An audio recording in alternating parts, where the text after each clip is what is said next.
सतनाम।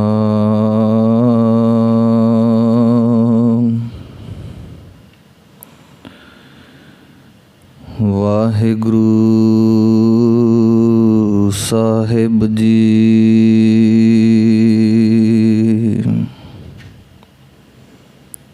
हम सर दीन दयाल न तुम सर, अब पतियार क्या कीजै।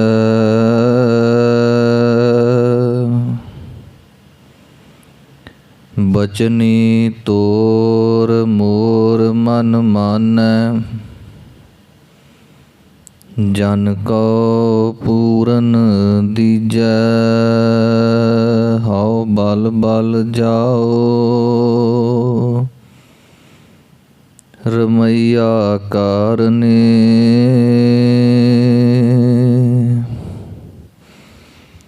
कारण कवन अबोल,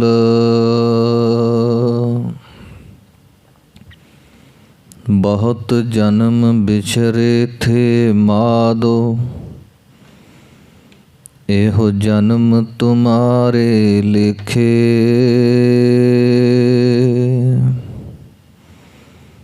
कह रविदास आस लग जीवा। चिर भयो दर्शन देखे,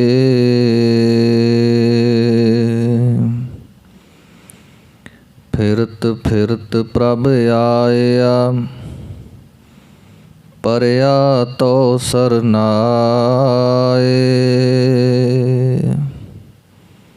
नानक की प्रभ बेनती। अपनी भगति लाए, डंडौत बंदन अनक बार। सर्ब कला समरथ,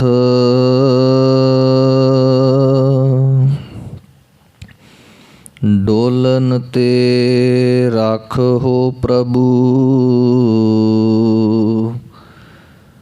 नानक दे कर हाथ,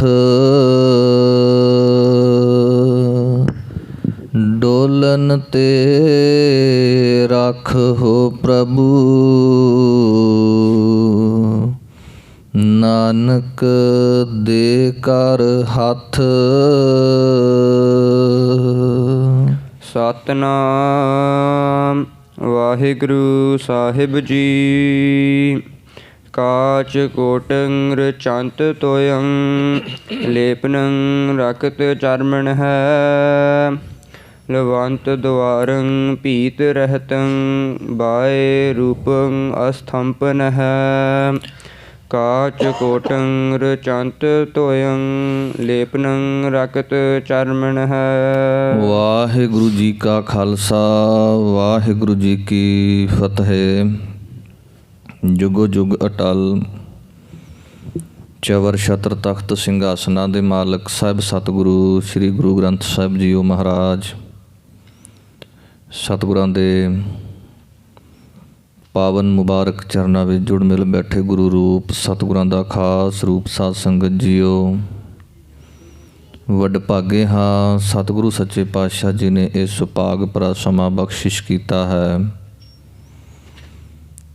ਸਤਿਗੁਰਾਂ ਦੇ ਪਾਵਨ ਚਰਨਾਂ ਵਿੱਚ ਬੈਠ ਕਰਕੇ ਹਰ ਜਸ ਕੀਰਤਨ ਪਵਿੱਤਰ ਗੁਰਬਾਣੀ ਸਭ ਤੇ ਉੱਤਮ ਹਰ ਕੀ ਕਥਾ, ਨਾਮ ਸੁਨਤ ਦਰਦ ਦੁੱਖ ਲਥਾ, ਮਹਾਵਾਕ ਅਨੁਸਾਰ ਹਾਜ਼ਰੀਆਂ ਭਰ ਰਹੇ ਹਾਂ। ਸਤਿਗੁਰੂ ਸੱਚੇ ਪਾਤਸ਼ਾਹ ਜੀ ਦੀ ਅਪਾਰ ਕਿਰਪਾ ਸਦਕਾ ਪਾਵਨ ਬਾਣੀ ਸ਼ਲੋਕ ਸਹਿਸਕ੍ਰਿਤੀ ਦੀ ਬਾਣੀ ਦੀ ਕਥਾ ਪਿਛਲੇ ਦਿਨਾਂ ਤੋਂ ਪ੍ਰਾਰੰਭ ਕੀਤੀ ਗਈ ਹੈ। ਪਹਿਲਾਂ ਸੁਖਮਣੀ ਸਾਹਿਬ ਦੀ ਸੰਪੂਰਨ ਕਥਾ ਵਿਚਾਰ ਪਾਵਨ ਸਥਾਨਾਂ 'ਤੇ ਹੋਈ। ਸ਼ਲੋਕ ਸਹਿਸਕ੍ਰਿਤੀ ਮਹੱਲਾ ਪੰਜਵਾਂ ਅਧੀਨ ਹੁਣ ਤੱਕ ਆਪਾਂ 3 ਸ਼ਲੋਕਾਂ ਦੀ ਕਥਾ ਵਿਚਾਰ ਕਰ ਆਏ ਹਾਂ। ਧੰਨ ਗੁਰੂ ਅਰਜਨ ਦੇਵ ਸੱਚੇ ਪਾਤਸ਼ਾਹ ਮਹਾਰਾਜ ਜੀ ਗੋਪਾਲ ਦੱਤ ਜੋ ਪੰਡਤ ਕਾਂਸ਼ੀ ਦਾ ਸੀ, ਉਹਦੇ ਪੋਤਰੇ ਚੱਲ ਕਰਕੇ ਮਹਾਰਾਜ ਜੀ ਕੋਲ ਆਏ ਕਿ ਸਾਨੂੰ ਆਤਮਿਕ ਸ਼ਾਂਤੀ ਬਖਸ਼ਿਸ਼ ਕਰੋ। ਅਸੀਂ ਵਿੱਦਿਆ ਤੇ ਬਹੁਤ ਪੜ੍ਹੀ ਪਰ ਸਾਡੇ ਮਨ ਨੂੰ ਟਿਕਾ ਨਹੀਂ, ਇਕਾਗਰਤਾ ਨਹੀਂ। ਉਹਨਾਂ ਦੇ ਪ੍ਰਥਾਏ ਪੰਜਵੇਂ ਪਾਤਸ਼ਾਹ ਮਹਾਰਾਜ ਜੀ ਨੇ ਸ਼ਲੋਕ ਸਹਿਸਕ੍ਰਿਤੀ ਬਾਣੀ ਉਚਾਰਨ ਕੀਤੀ। ਤਿੰਨਾਂ ਪਦਿਆਂ ਦੇ ਵਿੱਚ ਸੰਸਾਰ ਦੀ ਨਾਸ਼ਵਾਨਤਾ ਸਮਝਾਉਂਦੇ ਨੇ। ਸੰਸਾਰ ਦੇ ਰਿਸ਼ਤੇ ਜਿਨ੍ਹਾਂ ਦੇ ਨਾਲ ਆਪਾਂ ਮੋਹ ਕਰਕੇ ਇੰਨਾ ਕੁ ਫਸ ਜਾਂਦੇ ਹਾਂ ਕਿ ਅਸੀਂ ਉਸ ਪਰਮ ਪਿਤਾ ਪਰਮਾਤਮਾ ਅਕਾਲ ਪੁਰਖ ਵਾਹਿਗੁਰੂ ਨੂੰ ਵੀ ਭੁੱਲ ਜਾਂਦੇ ਹਾਂ। ਉਸ ਤੋਂ ਵੀ ਜ਼ਿਆਦਾ ਸਨੇਹ ਅਕਸਰ ਪੁੱਜੇ ਹੋਏ ਸਾਧੂ ਸੰਤ ਮਹਾਤਮਾ ਉਹਨਾਂ ਦੇ ਕੋਲ ਜਦੋਂ ਬੈਠੀਏ ਤਾਂ ਉਹ ਇਹੋ ਹੀ ਬਚਨ ਕਹਿੰਦੇ ਨੇ ਕਿ ਜਿਹੜੇ ਪਰਿਵਾਰ ਦੇ ਜੀ ਨੇ, ਮਾਤਾ ਪਿਤਾ ਭੈਣ ਭਾਈ ਧੀਆਂ ਪੁੱਤ, ਇਹਨਾਂ ਨਾਲ ਪਿਆਰ ਕਰਨਾ ਹੈ, ਮੋਹ ਨਹੀਂ ਕਰਨਾ। ਅਸੀਂ ਦੁਖੀ ਉਦੋਂ ਹੁੰਦੇ ਹਾਂ ਜਦੋਂ ਅਸੀਂ ਮੋਹ ਦੀਆਂ ਤੰਦਾਂ ਦੇ ਵਿੱਚ ਫਸ ਜਾਂਦੇ ਹਾਂ। ਸੋ ਗੁਰੂ ਅਰਜਨ ਦੇਵ ਸੱਚੇ ਪਾਤਸ਼ਾਹ ਜੀ ਉਹਨਾਂ ਨੂੰ ਸਮਝਾਉਂਦੇ ਨੇ ਕਿ ਸੰਸਾਰ ਦੇ ਜੀਵ ਦੁਖੀ ਇਸੇ ਲਈ ਹੁੰਦੇ ਨੇ, ਉਹ ਵਾਹਿਗੁਰੂ ਦੇ ਹੁਕਮ ਤੋਂ ਬਾਹਰ ਹੀ ਹੋ ਜਾਂਦੇ ਨੇ, ਕਿਉਂਕਿ ਵਾਹਿਗੁਰੂ ਦੇ ਹੁਕਮ ਦੇ ਨਾਲ ਹੀ ਇਹ ਸਾਰੇ ਮਿਲਾਪ ਹੋਏ। ਕੋਈ ਮਾਤਾ, ਕੋਈ ਪਿਤਾ, ਕੋਈ ਭਾਈ ਰੂਪ ਦੇ ਵਿੱਚ, ਕੋਈ ਪਤਨੀ ਰੂਪ ਦੇ ਵਿੱਚ ਸੰਜੋਗ ਕਰਕੇ ਮਿਲਾਪ ਹੋਇਆ। ਪਰ ਜਦੋਂ ਵਿਜੋਗ ਹੋਣਾ ਹੈ ਪਤਾ ਹੀ ਨਹੀਂ ਕਿੰਨੇ ਕਿੱਥੇ ਚਲੇ ਜਾਣਾ ਹੈ। ਇਹ ਪਾਤਸ਼ਾਹ ਜੀ ਉਪਦੇਸ਼ ਦੇ ਰਹੇ ਹਨ। ਅੱਜ ਦੇ ਇਸ ਚੌਥੇ ਸ਼ਲੋਕ ਦੇ ਵਿੱਚ ਆਪਣੇ ਸਰੀਰ ਬਾਰੇ ਪਾਤਸ਼ਾਹ ਜੀ ਗੱਲ ਦੱਸ ਰਹੇ ਹਨ ਕਿ ਇਹ ਸਰੀਰ ਹੈ ਜਿੱਥੇ ਅਸੀਂ ਪਰਿਵਾਰਕ ਜੀਆਂ ਨਾਲ ਮੋਹ ਕਰਦੇ ਹਾਂ, ਉੱਥੇ ਸਾਡਾ ਮੋਹ ਇਸ ਸਰੀਰ ਨਾਲ ਵੀ ਬਹੁਤ ਹੈ। ਅਤੇ ਮਹਾਰਾਜ ਜੀ ਸਾਨੂੰ ਇਸ ਸਰੀਰ ਦੇ ਮੋਹ 'ਚੋਂ ਵੀ ਕੱਢ ਰਹੇ ਨੇ, ਸਮਝਾ ਰਹੇ ਹਨ। ਆਓ ਗੁਰੂ ਦਰਬਾਰ ਵਿੱਚ ਹਾਜ਼ਰੀ ਲਵਾਈਏ, ਗੁਰੂ ਪਾਸੋਂ ਅਸੀਸ ਲਈਏ। ਸਤਿਗੁਰੂ ਜੀਓ, ਤੁਸੀਂ ਆਪ ਮਿਹਰਾਮਤ ਕਰੋ, ਆਪਣੀ ਵਿਚਾਰ ਆਪ ਹੀ ਮਹਾਰਾਜ ਜੀਓ ਸਿਰ 'ਤੇ ਮਿਹਰ ਭਰਿਆ ਹੱਥ ਰੱਖ ਕਰਕੇ ਕਰਾ ਲਓ। ਉਚਾਰਨ ਕਰੋ ਜੀ, ਸਤਨਾਮ ਸ੍ਰੀ ਵਾਹਿਗੁਰੂ ਸਾਹਿਬ ਜੀ। ਕਾਚ ਕੋਟੰ ਰਚੰਤ ਤੋਯੰ। ਕਾਚ ਕੋਟੰ, ਇੱਥੇ ਕਾਚ ਦਾ ਅਰਥ ਕੱਚ ਨਹੀਂ, ਕੱਚ ਵੀ ਲਿਆ ਜਾ ਸਕਦਾ ਹੈ। ਕਾਚ ਦਾ ਅਰਥ ਇੱਥੇ ਕੱਚਾ ਲਿਆ ਗਿਆ ਹੈ। ਕੱਚਾ ਕਿਲ੍ਹਾ, ਕਿਲ੍ਹੇ ਰਾਜੇ ਮਹਾਰਾਜੇ ਬਣਾਉਂਦੇ ਨੇ। ਪਹਿਲਿਆਂ ਸਮਿਆਂ ਦੇ ਵਿੱਚ ਕੱਚੇ ਕਿਲ੍ਹੇ ਹੁੰਦੇ ਸਨ, ਹੌਲੀ ਹੌਲੀ ਉਹਨਾਂ ਨੂੰ ਪੱਕਿਆਂ ਕਰਨ ਦੀ ਵਿਉਂਤ ਸ਼ੁਰੂ ਹੋਈ। ਪਰ ਨਾ ਤਾਂ ਕੱਚਾ ਕਿਲ੍ਹਾ ਹਮੇਸ਼ਾ ਰਹਿੰਦਾ ਹੈ ਅਤੇ ਨਾ ਹੀ ਪੱਕਾ ਕਿਲ੍ਹਾ ਢਹਿੰਦਾ ਢਹਿੰਦਾ ਢਹਿ ਜਾਂਦਾ ਹੈ। ਪਰ ਇਸ ਸਰੀਰ ਨੂੰ ਪਾਤਸ਼ਾਹ ਜੀ ਕਹਿੰਦੇ ਸਰੀਰ ਕੀ ਹੈ? ਇਹ ਕੱਚਾ ਕਿਲ੍ਹਾ ਹੈ, ਇੱਕ ਕਾਚ ਕੋਟੰ, ਬਿਲਕੁਲ ਕੱਚਾ ਮਿੱਟੀ ਦਾ ਬਣਿਆ ਹੋਇਆ, ਜਿਸ ਨੂੰ ਗੁਰੂ ਤੇਗ ਬਹਾਦਰ ਸੱਚੇ ਪਾਤਸ਼ਾਹ ਮਹਾਰਾਜ ਜੀ ਕਹਿੰਦੇ ਨੇ ਇਹ ਤਾਂ ਕੱਚੀ ਕੰਧ ਹੈ।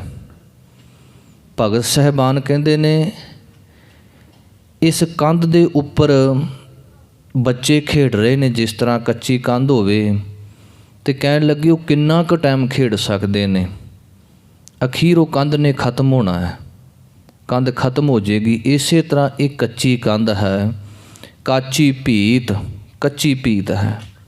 ਅਤੇ ਪਾਤਸ਼ਾਹ ਜੀ ਸ਼ਬਦ ਵਰਤਦੇ ਨੇ ਕਾਚ ਕੋਟੰ, ਕੱਚ ਦਾ ਜਾਂ ਕੱਚਾ ਇੱਕ ਕਿਲ੍ਹਾ ਹੈ।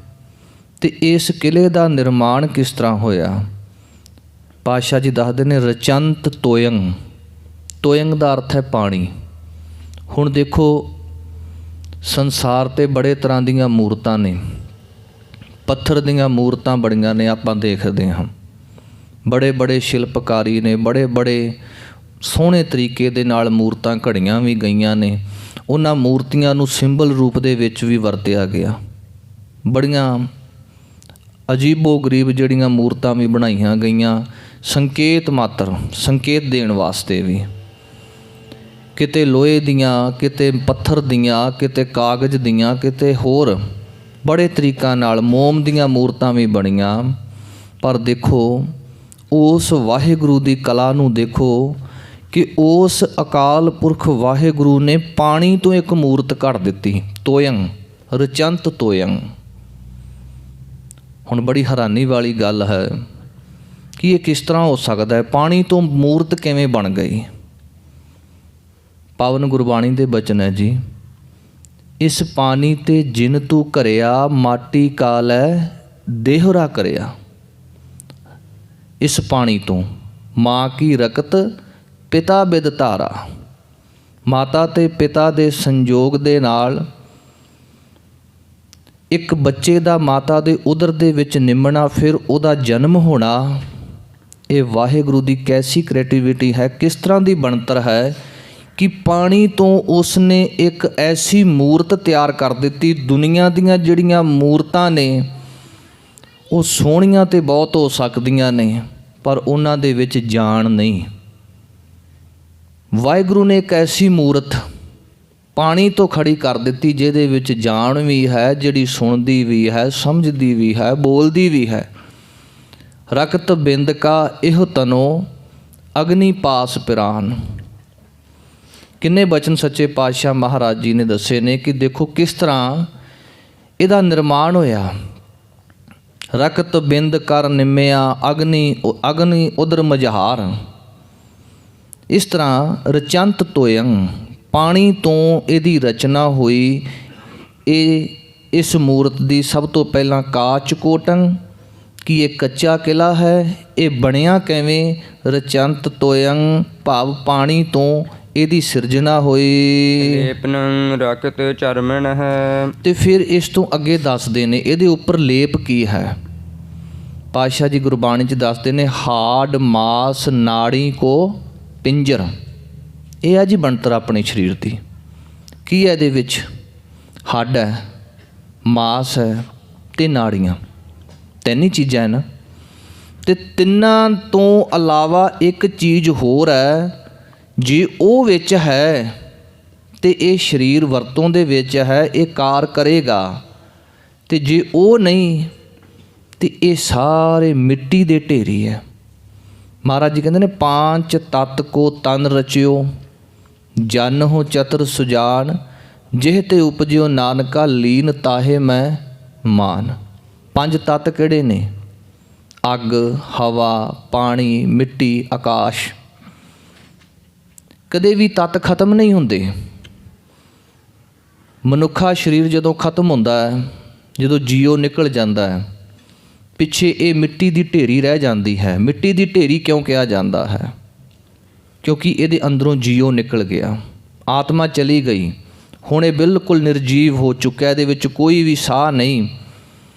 ਅਤੇ ਉਦੋਂ ਫਿਰ ਜਦੋਂ ਅਲੱਗ-ਅਲੱਗ ਧਰਮਾਂ ਅਨੁਸਾਰ ਕੋਈ ਦਫਨ ਕਰਦਾ ਹੈ, ਕੋਈ ਸੰਸਕਾਰ ਕਰਦਾ ਹੈ, ਕੋਈ ਜਲ ਪ੍ਰਵਾਹ ਕਰਦਾ ਹੈ, ਅਤੇ ਗੁਰਬਾਣੀ ਦੇ ਬਚਨਾਂ ਅਨੁਸਾਰ ਕਈ ਹਸਨ ਪਾਹੇ ਸ਼ਬਦ ਆਉਂਦਾ ਹੈ। ਖੂਹ ਦੇ ਵਿੱਚ ਵੀ ਜੀਵ ਦੇ ਉੱਪਰ ਸਵਾ ਮਣ ਤਿਲ ਆਦਿ ਜਿਹੜੇ ਪਦਾਰਥ ਨੇ ਉਹ ਲਪੇਟ ਕਰਕੇ ਖੂਹ ਦੇ ਵਿੱਚ ਪੁੱਠਾ ਲਮਕਾ ਦਿੰਦੇ ਨੇ ਤਾਂ ਕਿ ਜੀ ਖਾ ਲੈਣ। ਸਰੀਰ ਖਤਮ ਹੋ ਗਿਆ, ਜੀਓ ਚਲਿਆ ਗਿਆ। ਫਿਰ ਇਹ ਜਿਹੜਾ ਸਰੀਰ ਹੈ ਪੰਜ ਤੱਤਾਂ ਤੋਂ ਬਣਿਆ ਹੋਇਆ, ਇਹ ਆਪਣੇ ਭੂਤ ਤੱਤਾਂ ਦੇ ਵਿੱਚ ਸਮਾ ਜਾਂਦਾ ਹੈ। ਪਾਣੀ ਦਾ ਅੰਸ਼ ਪਾਣੀ ਵਿੱਚ ਚਲਿਆ ਜਾਂਦਾ ਹੈ, ਮਿੱਟੀ ਦਾ ਅੰਸ਼ ਮਿੱਟੀ ਵਿੱਚ ਚਲਿਆ ਜਾਂਦਾ ਹੈ, ਅੱਗ ਦਾ ਅੰਸ਼ ਅੱਗ ਦੇ ਵਿੱਚ ਚਲਿਆ ਜਾਂਦਾ ਹੈ, ਆਕਾਸ਼ ਦਾ ਤੱਤ ਜਿਹੜਾ ਆਕਾਸ਼ ਵਿੱਚ ਸਮਾ ਜਾਂਦਾ ਹੈ। ਇਉਂ ਸੱਚੇ ਪਾਤਸ਼ਾਹ ਦੱਸਦੇ ਨੇ ਕਿ ਦੇਖੋ, ਹੱਡ ਮਾਸ ਨਾੜੀਆਂ ਦਾ ਇੱਕ ਪਿੰਜਰਾ ਹੈ, ਖੜਾ ਕਰ ਦਿੱਤਾ। ਇਹਦੇ ਵਿੱਚ ਇੱਕ ਜੀਓ ਉਸ ਅਕਾਲ ਪੁਰਖ ਵਾਹਿਗੁਰੂ ਨੇ ਪਾਇਆ ਅਤੇ ਫਿਰ ਇਹ ਢਾਂਚਾ ਚੱਲਣ ਜੋਗਾ ਹੋ ਗਿਆ। ਇੱਥੇ ਸੱਚੇ ਪਾਤਸ਼ਾਹ ਜੀ ਸਾਨੂੰ ਦੱਸਦੇ ਨੇ ਕਿ ਕਿਸ ਤਰ੍ਹਾਂ ਲੇਪਨੰ ਰਕਤ ਚਰਮਣ ਹੈ। ਰਕਤ ਚਰਮ, ਰਕਤ ਮਤਲਬ ਖੂਨ, ਚਰਮਣ ਹੈ ਚਰਮ, ਚੰਮ। ਇਹਦਾ ਇੱਕ ਲੇਪ ਐਸਾ ਲਾ ਦਿੱਤਾ ਅਤੇ ਆਪਾਂ ਇਸੇ ਅਭਿਮਾਨ ਦੇ ਵਿੱਚ ਕਿ ਮੈਂ ਬੜਾ ਸੁੰਦਰ ਹਾਂ, ਮੇਰੀ ਸੁੰਦਰਤਾ ਦੇ ਬਰਾਬਰ ਹੋਰ ਕਿਸੇ ਦੇ ਵਿੱਚ ਸੁੰਦਰਤਾ ਨਹੀਂ। ਪਾਤਸ਼ਾਹ ਜੀ ਕਹਿੰਦੇ ਦੇਖੋ, ਇਹ ਬਾਹਰੀ ਸੁੰਦਰਤਾ ਤਾਂ ਦਿਖ ਰਹੀ ਹੈ, ਪਰ ਇਹਦੇ ਅੰਦਰ ਹੈ ਕੀ? ਸਾਨੂੰ ਸਮਝਾਉਣ ਵਾਸਤੇ ਕਿ ਇਸ ਦੇਹੀ ਦਾ ਮੋਹ ਨਹੀਂ ਕਰਨਾ।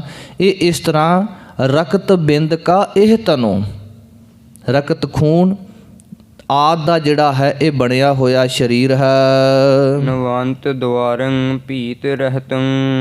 ਨਵੰਤ ਦੁਆਰੰ ਭੀਤ ਰਹਿਤੰ, ਬਿਨਾਂ ਕੰਧ ਤੋਂ, ਬਿਨਾਂ ਕਿਸੇ ਪਰਦੇ ਤੋਂ 9 ਦਰਵਾਜ਼ੇ ਇਸ ਦੇਹ ਨੂੰ ਲਾ ਦਿੱਤੇ। 2 ਨਾਸਕਾਂ, 2 ਅੱਖਾਂ, 2 ਕੰਨ, ਮੂੰਹ। ਇਸੇ ਤਰ੍ਹਾਂ ਪਾਤਸ਼ਾਹ ਨੇ ਆਪਾਂ ਨੂੰ ਮਲ ਮੂਤਰ ਵਾਸਤੇ 2 ਜਿਹੜੇ ਨੇ ਉਹ ਰਾਹ ਦਿੱਤੇ। ਕੁੱਲ ਮਿਲਾ ਕੇ 9 ਗੋਲਕਾਂ, 9 ਰਾਹ। ਆਪਾਂ ਪਾਤਸ਼ਾਹ ਦੇ ਬਚਨ ਪੜ੍ਹਦੇ ਨੇ, 9 ਦੁਆਰੇ ਪ੍ਰਗਟ ਕੀਏ, 10ਵਾਂ ਗੁਪਤ ਰਖਾਇਆ। ਹੁਣ ਦੇਖੋ ਪਾਤਸ਼ਾਹ ਨੇ ਕੈਸੀ ਬਣਤਰ ਬਣਾਈ। ਨੱਕ ਤੇ ਕੰਨਾਂ ਦੀ ਗੱਲ ਕਰੀਏ ਜਾਂ ਸਾਰਿਆਂ ਜਿੰਨੇ ਵੀ ਉਸ ਵਾਹਿਗੁਰੂ ਨੇ ਇਹ ਦੁਆਰ ਦਿੱਤੇ ਨੇ, ਕਿਸੇ ਨੂੰ ਕੋਈ ਪਰਦਾ ਨਹੀਂ ਲਾਇਆ ਗਿਆ। ਮਹਾਰਾਜ ਜੀ ਕਹਿੰਦੇ ਨੇ ਨਵੰਤ ਦੁਆਰ, 9 ਦੁਆਰੇ ਬਣਾਏ ਗਏ। ਭੀਤ ਰਹਿਤੰ, ਬਿਨਾਂ ਕਿਸੇ ਪਰਦੇ ਤੋਂ, ਬਿਨਾਂ ਕਿਸੇ ਕੰਧ ਤੋਂ। ਬਾਏ ਰੂਪੰ ਅਸਥੰਪਨ ਹੈ। ਬਾਏ ਰੂਪੰ, ਤੇ ਹਵਾ ਰੂਪ ਇੱਕ ਥੰਮ, ਕਿਉਂਕਿ ਵਾਜਾ ਪਵਨ ਵਜਾਇਆ, ਵਜਾਇਆ ਵਾਜਾ ਪੌਣ। 9 ਦੁਆਰੇ ਪ੍ਰਗਟ ਕੀਏ, 10ਵਾਂ ਗੁਪਤ ਰਖਾਇਆ। ਉਹ ਜਿਹੜਾ ਹਵਾ ਦਾ ਇੱਕ ਦਰਵਾਜ਼ਾ ਸੀ, ਜਿਹੜਾ ਹਵਾ ਦਾ ਇੱਕ ਥੰਮ ਹੈ, ਦਰਵਾਜ਼ਾ ਨਹੀਂ, ਹਵਾ ਦਾ ਇੱਕ ਥੰਮ ਹੈ, ਜਿਹਨੂੰ ਜੀਓ ਵੀ ਕਿਹਾ ਜਾਂਦਾ ਹੈ। ਪਾਤਸ਼ਾਹ ਨੇ ਕਿਹਾ ਕਿ ਜਦੋਂ ਇਹ ਫੂਕ ਨਿਕਲਦੀ ਹੈ, ਫੂਕ ਨਿਕਲ ਤੋਂ ਭਾਵ ਇਹ ਹਵਾ ਦਾ ਇੱਕ ਵਾਜਾ ਹੈ। ਆਪਾਂ ਆਮ ਪੰਜਾਬੀ ਬੋਲੀ ਦੇ ਵਿੱਚ ਵੀ ਕਈ ਵਾਰ ਇਹ ਸ਼ਬਦ ਵਰਤ ਲੈਂਦੇ ਹਾਂ ਨੈਗੇਟਿਵ ਪੱਖ ਦੇ ਵਿੱਚ ਗੱਲ ਕਰਦਿਆਂ ਹੋਇਆਂ ਕਿ ਫਲਾਣੇ ਦਾ ਪਟਾਕਾ ਪੈ ਗਿਆ। ਪਟਾਕੇ ਦਾ ਮਤਲਬ ਕੀ ਹੈ? ਇਹੋ ਹੀ ਅਰਥ ਹੈ। ਪੋਜ਼ਿਟਿਵ ਰੂਪ ਵਿੱਚ ਵੇਖਿਆ ਜਾਵੇ ਤੇ ਇੱਕ ਹਵਾ ਦਾ ਜਦੋਂ ਗੁਬਾਰਾ ਹੁੰਦਾ ਹੈ, ਗੁਬਾਰਾ ਫੁੱਟ ਜਾਂਦਾ ਹੈ, ਤੇ ਉਹਦੇ ਲਈ ਸ਼ਬਦ ਵੀ ਆਪਾਂ ਪਟਾਕਾ ਵਰਤਦੇ ਹਾਂ।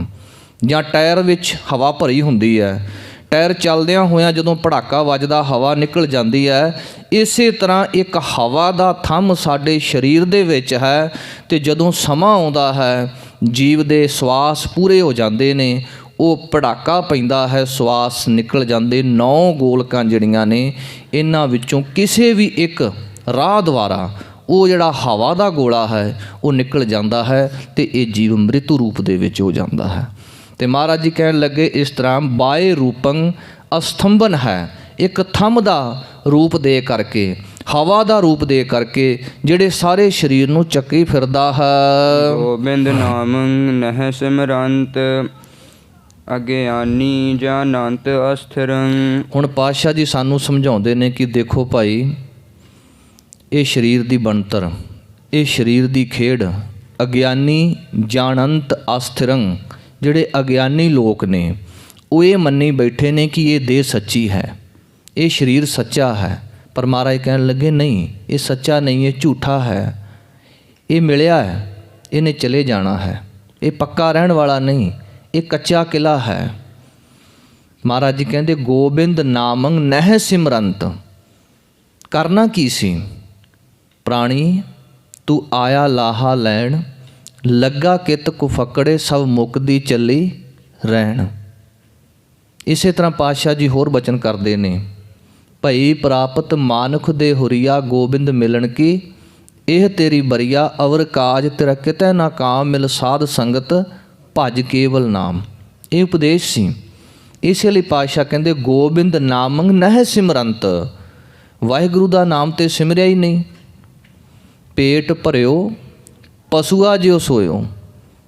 ਹੁਣ ਪਸ਼ੂਆਂ ਦੇ ਨਾਲ ਤੁਰਨਾ ਪਾਤਸ਼ਾਹ ਨੇ ਆਪਣੀ ਕਰ ਦਿੱਤੀ ਕਿ ਜੇ ਵਾਹਿਗੁਰੂ ਦਾ ਨਾਮ ਨਹੀਂ ਜਪਿਆ, ਭੋਜਨ ਤੇ ਪਸ਼ੂ ਵੀ ਖਾਂਦੇ ਨੇ, ਤੇ ਕਹਿਣ ਲੱਗੇ ਜਿਸ ਤਰ੍ਹਾਂ ਪਸ਼ੂ ਭੋਜਨ ਖਾਂਦੇ ਨੇ, ਪੇਟ ਭਰ ਕੇ ਸੌਂ ਜਾਂਦੇ ਨੇ, ਕੋਈ ਸੁੱਧ ਬੁੱਧ ਨਹੀਂ ਰਹਿੰਦੀ, ਇਸੇ ਤਰ੍ਹਾਂ ਰੈਣ ਗਵਾਈ ਸੋਏ ਕੈ ਦਿਵਸ ਗਵਾਇਓ ਖਾਏ, ਹੀਰੇ ਜੈਸਾ ਜਨਮ ਹੈ ਕੌਡੀ ਬਦਲੈ ਜਾਏ।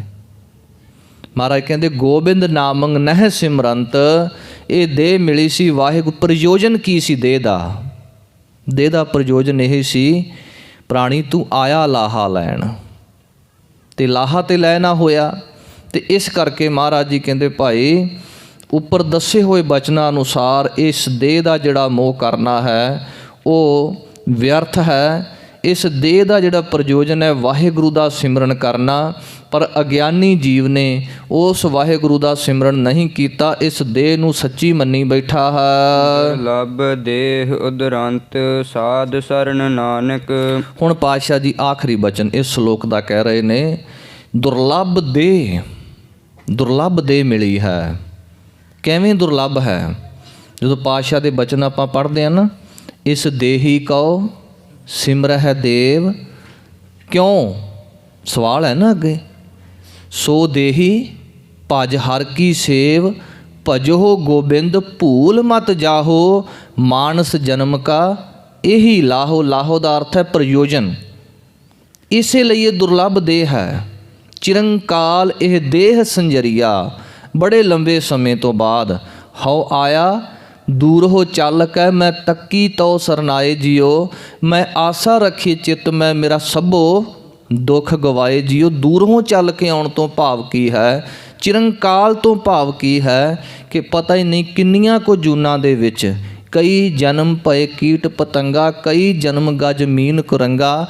ਉਹਨਾਂ ਜੂਨਾਂ ਦੇ ਵਿੱਚੋਂ ਹੁੰਦਿਆਂ ਹੋਇਆਂ ਪਤਾ ਹੀ ਨਹੀਂ ਟੇਢੀਆਂ ਮੇਢੀਆਂ ਜੂਨਾਂ ਵਿੱਚੋਂ ਫਿਰ ਜਾ ਕੇ ਇਹ ਮਨੁੱਖਾ ਸਰੀਰ ਮਿਲਿਆ, ਤੇ ਇਸ ਮਨੁੱਖਾ ਸਰੀਰ ਦਾ ਪ੍ਰਯੋਜਨ ਸੀ ਵਾਹਿਗੁਰੂ ਦਾ ਨਾਮ ਜਪਣਾ, ਸਿਮਰਨ ਕਰਨਾ।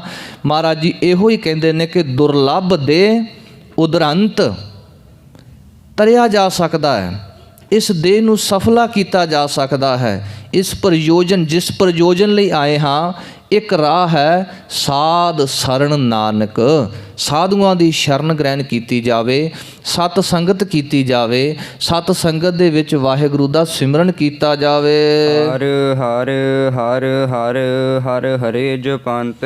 ਇਸ ਤਰ੍ਹਾਂ ਪਾਤਸ਼ਾਹ ਜੀ ਦੱਸਦੇ ਨੇ, ਹਰ ਹਰ ਜੋ ਵਾਹਿਗੁਰੂ ਸਾਰਿਆਂ ਦੇ ਪਾਪਾਂ ਨੂੰ ਹਰਨ ਵਾਲਾ ਹੈ।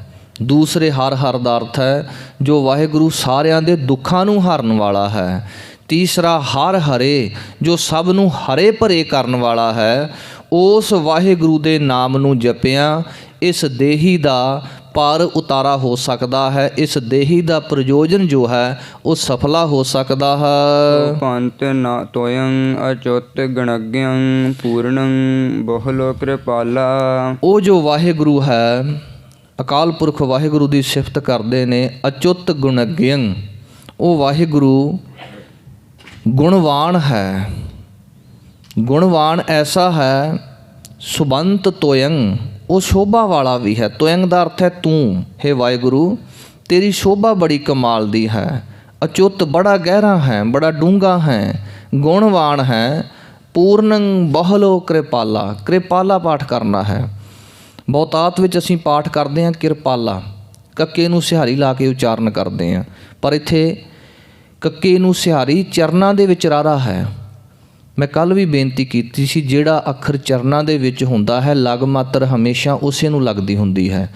ਇਸ ਕਰਕੇ ਪਾਠ ਕਰਨਾ ਹੈ ਕਿਰਪਾਲਾ, ਕਿਰਪਾਲਾ। ਜਾਪ ਸਾਹਿਬ ਵਿੱਚ ਬੜੇ ਪਾਠ ਨੇ ਜੋ ਅਸੀਂ ਅਵਚੇਤਨ ਹੀ ਗਲਤ ਕਰ ਰਹੇ ਹਾਂ।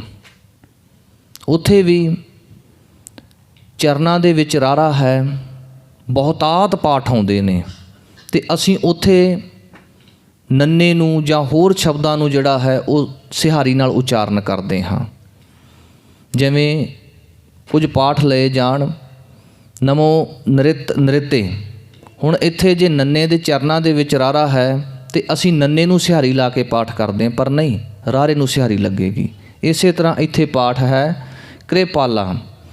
ਉਹ ਜੋ ਵਾਹਿਗੁਰੂ ਹੈ ਪੂਰਨ ਹੈ, ਪਰਿਪੂਰਨ ਹੈ, ਬਹੁਲੋ ਬਹੁਤ ਜ਼ਿਆਦਾ ਆਪਣੇ ਭਗਤਾਂ ਦੇ ਉੱਪਰ ਕਿਰਪਾ ਦ੍ਰਿਸ਼ਟੀ ਕਰਦਾ ਹੈ। ਗੰਭੀਰੰ ਉੱਚਾ ਸਰਬਗ ਅਪਾਰਾ। ਸਰਬਗ ਅਪਾਰਾ, ਉਹ ਗੰਭੀਰ ਹੈ, ਉੱਚਾ ਵੱਡਾ ਹੈ, ਪਾਰਾਵਾਰ ਤੋਂ ਰਹਿਤ ਹੈ। ਪ੍ਰਿਤਿਆ ਪ੍ਰਿਯੰ ਬਿਸਰਾਮ ਚਰਣੰ। ਉਹ ਆਪਣਿਆਂ ਸੇਵਕਾਂ ਦਾ ਪਿਆਰਾ ਹੈ, ਆਪਣਿਆਂ ਭਗਤਾਂ ਨੂੰ ਪਿਆਰ ਕਰਦਾ ਹੈ। ਪ੍ਰਿਤਿਆ ਪ੍ਰਿਯੰ ਬਿਸਰਾਮ ਚਰਣੰ, ਤੇ ਆਪਣੀ ਸ਼ਰਨ ਵਿੱਚ ਆਇਆਂ ਹੋਇਆਂ ਦੀ ਲਾਜ ਰੱਖਦਾ ਹੈ।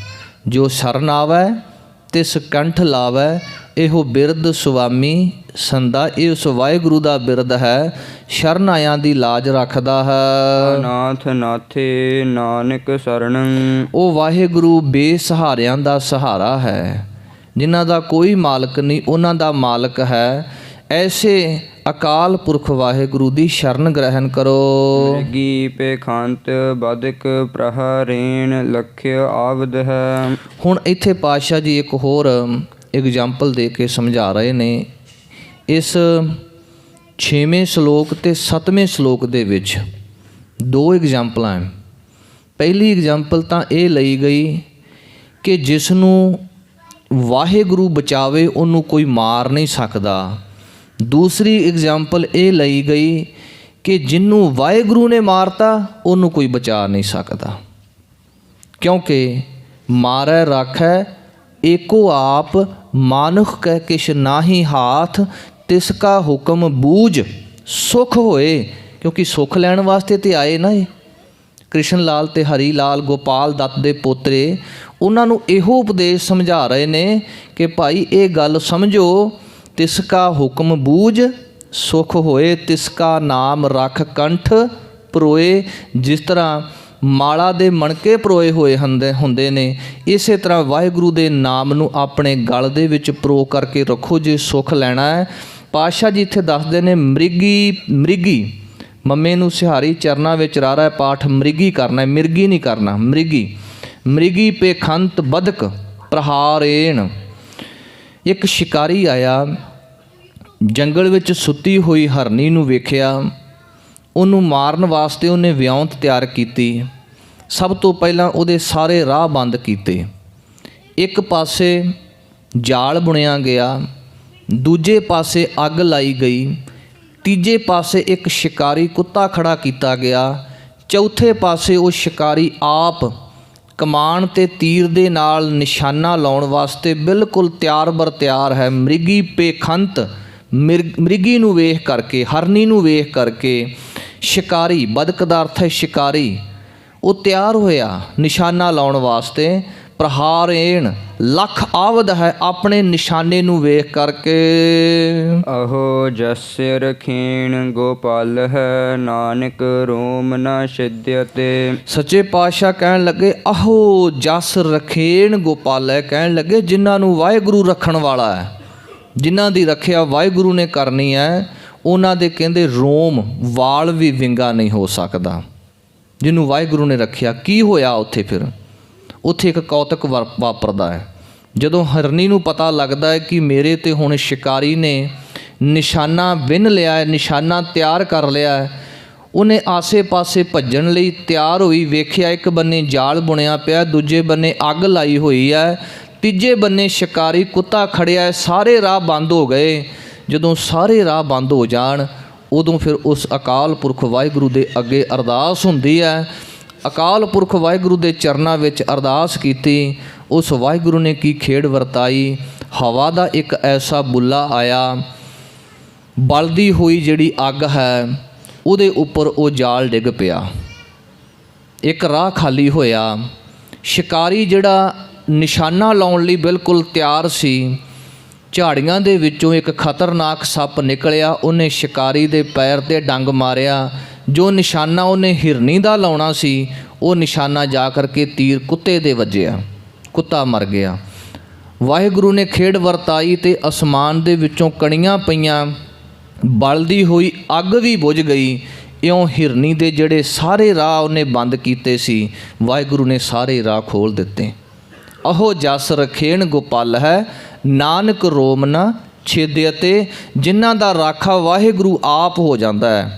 ਜਿਸ ਕੇ ਸਿਰ ਉੱਪਰ ਤੂੰ ਸੁਆਮੀ, ਸੋ ਦੁੱਖ ਕੈਸਾ ਪਾਵੈ। ਪਰ ਬੋਲ ਨਾ ਜਾਣੈ ਮਾਇਆ ਮਦ ਮਾਤਾ, ਮਰਨਾ ਚੀਤ ਨਾ ਆਵੈ। ਇਹ ਉਹਨਾਂ ਲਈ ਕਿਹਾ ਕਿ ਜਿਨ੍ਹਾਂ ਨੇ ਵਾਹਿਗੁਰੂ ਦੇ ਹੁਕਮ ਨੂੰ ਨਹੀਂ ਮੰਨਿਆ ਤੇ ਉਹਨਾਂ ਨੂੰ ਫਿਰ ਕਿਹੜੇ ਦੁੱਖ ਮਿਲਣੇ ਨੇ, ਉਹ ਗਿਣੇ ਨਹੀਂ ਜਾ ਸਕਦੇ। ਸੋ ਅਗਲੀ ਵਿਚਾਰ ਅਗਲੇ ਸ਼ਲੋਕ ਦੇ ਵਿੱਚ ਸੱਚੇ ਪਾਤਸ਼ਾਹ ਮਹਾਰਾਜ ਜੀ ਦੱਸਣਗੇ ਕਿ ਜਿਹਦੀ ਮੌਤ ਆ ਗਈ, ਉਹਨੇ ਯਤਨ ਤੇ ਬੜੇ ਕੀਤੇ, ਕੋਸ਼ਿਸ਼ ਤੇ ਬੜੀ ਕੀਤੀ, ਪਰ ਜਦੋਂ ਵਾਹਿਗੁਰੂ ਦਾ ਹੁਕਮ ਹੋਇਆ, ਹੋਵੰਤ ਆਗਿਆ ਭਗਵਾਨ ਪੁਰਖ ਹੈ, ਨਾਨਕ ਕੀਟੀ ਸਾਸ ਅਕਰਖਤੇ, ਉਦੋਂ ਕੀੜੀ ਵੀ ਸਾਹ ਖਿੱਚ ਲੈਂਦੀ ਹੈ। ਇਹ ਵਿਚਾਰ ਆਪਾਂ ਕੱਲ੍ਹ ਕਰਾਂਗੇ। ਹੁਣ ਸਾਡੇ ਬਹੁਤ ਹੀ ਸਤਿਕਾਰਯੋਗ ਗਿਆਨੀ ਅਮਨ ਸਿੰਘ ਜੀ ਆਪ ਜੀ ਨਾਲ ਗੁਰਮਤਿ ਵਿਚਾਰਾਂ ਦੀ ਸਾਂਝ ਪਾਉਣਗੇ। ਕਥਾ ਵਿਚਾਰ ਕਰਦੇ ਹਾਂ, ਏਕ ਨਹੀਂ ਅਨੇਕਾਂ ਭੁੱਲਾਂ ਗਲਤੀਆਂ ਹੋ ਜਾਂਦੀਆਂ ਹਨ। ਗੁਰੂ ਕੀ ਸੰਗਤ ਗੁਰੂ ਮਹਾਰਾਜ ਬਖਸ਼ਣਯੋਗ ਹਨ। ਕਿਰਪਾ ਕਰਕੇ ਬਖਸ਼ ਦੇਣਾ ਜੀ। ਅਗਾਂਹ ਤੋਂ ਸਮਤ ਬਖਸ਼ਣੀ, ਸ੍ਰੇਸ਼ਟ ਮਤ ਬੁੱਧ ਅਨੁਸਾਰ ਕਥਾ ਵਿਚਾਰ ਕਰ ਸਕੀਏ। ਭੁੱਲਣ ਅੰਦਰ ਸਭ ਕੋ ਅਭੁੱਲ ਗੁਰੂ ਕਰਤਾਰ, ਦੇਹੋ ਸੱਜਣ ਅਸੀਸੜੀਆ, ਜੋ ਹੋਵੈ ਸਹਿਬ ਸਿਉ ਮੇਲ। ਆਖਰੀ ਪੰਕਤੀਆਂ ਪੜ੍ਹ ਕੇ ਸਮਾਪਤੀ ਹੈ ਜੀ। ਮ੍ਰਿਗੀ ਪੇਖਾਂਤ ਬਦਕ ਪ੍ਰਹਾਰੇਣ ਲਖ ਆਵਦ ਹੈ, ਅਹੋ ਜਸ ਰਖੀਣ ਗੋਪਾਲ ਹੈ।